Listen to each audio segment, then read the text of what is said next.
Now, one with revelation is greater than one without. You can walk with God all your life, and He fills you with His Spirit, and you study His Word, but without ever asking Him for revelation, you'll never know the deepest things of His kingdom. Nothing beats a clear conscience, for a man who is broken and open before God is the one who receives the revelation. In the confines of His kingdom are riches untold, such high, such low, such wide, such deep, and you'll know that if you know not the things of God, and in essence that He completes you, then you are no man at all.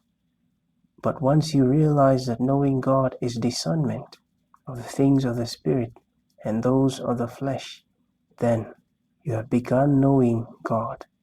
My name is Dennis Kariuki. Welcome to the channel.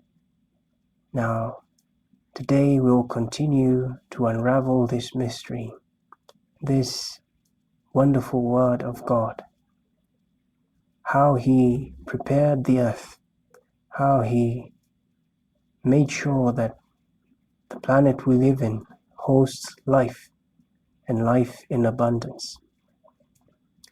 The earth was created to be inhabited. Heaven is God's dwelling place, and the earth is man's dwelling place. According to Isaiah 45 verse 18, the Word of God says, "For thus saith the Lord that created the heavens, God Himself formed the earth and made it. He hath established it. He created it not in vain. He formed it to be inhabited. I am the Lord, and there is none else." In God's infinite wisdom, He created a world with no end, only one that He can restore, for He only destroys what He hasn't created, and He restores that which He created. In Isaiah 40 verse 12, we get to have a deeper insight of Genesis 1 verse 1. Now this word says this, "Who has measured the waters in the hollow of His hand, and meted the dust of the earth in a measure, and weighed the mountains in scales, and the hills in a balance?" This shows us that our God is wonderful, and He's so big, His works are marvelous. If He can measure the waters of the ocean by the hollow of His hand, it means God is absolutely God, and no one is like Him. And He meted the dust of the earth in a measure. He has a basket that can hold the dust of the earth. He can weigh the mountains in a scale and the hills in a balance. This shows our God is limitless. Nothing is too hard for Him to do. He is Almighty God. Now in Genesis 1 verse 1, in the beginning, God created the heaven and the earth. Note this, He created time, that is the beginning. Then He created space, which is heaven, and the earth, which is the matter. And in this we can conclude that God is supreme.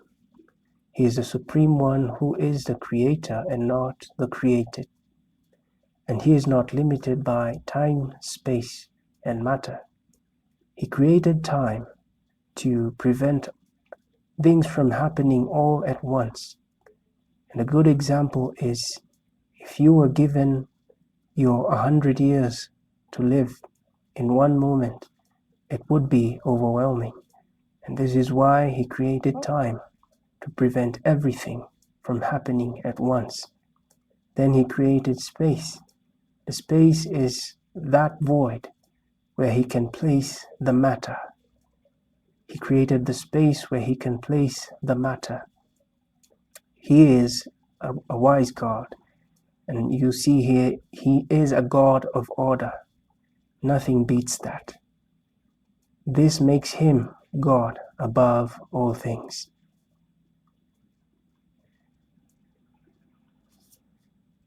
Now, since God does not consult the created for matters of creation, when war broke out in heaven in Isaiah 14, when his personal angel Lucifer orchestrated a revolt for the prevention of the coming of man and the completion of God's kingdom, that is heaven on earth, he stepped in, and though chaos and vanity and voidness and formlessness had come, he scattered this darkness with his light.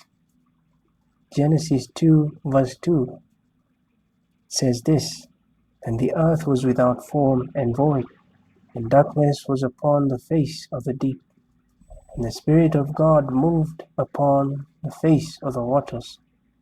God was so angry of the revolt that much as he hid his light from the revolt, he had flooded the earth.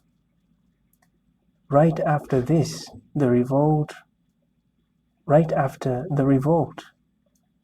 Lucifer and the fallen angels were kicked out of heaven. There was no place for them to dwell anymore. Now note this too, that when God's light showed up in Genesis 1 verse 3, this was a new beginning that could not be stopped. This far we've come. In this journey, I pray that God reveals His truth in this, and you will be set free. He is the way, the truth, and the life, and no one comes to the Father but through Him, that is Jesus Christ. This story of man so far is so deep, so wide, so high, that we can only take one step at a time. For we are created in the image and likeness of God. We have to know who we are in God. God is spirit, and man is spirit as well, living in a flesh and blood body.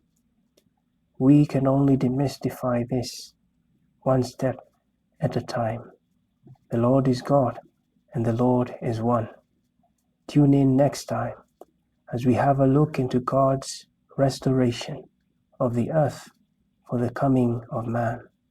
Man hasn't showed up yet, but we will get to see in the next video. Shalom.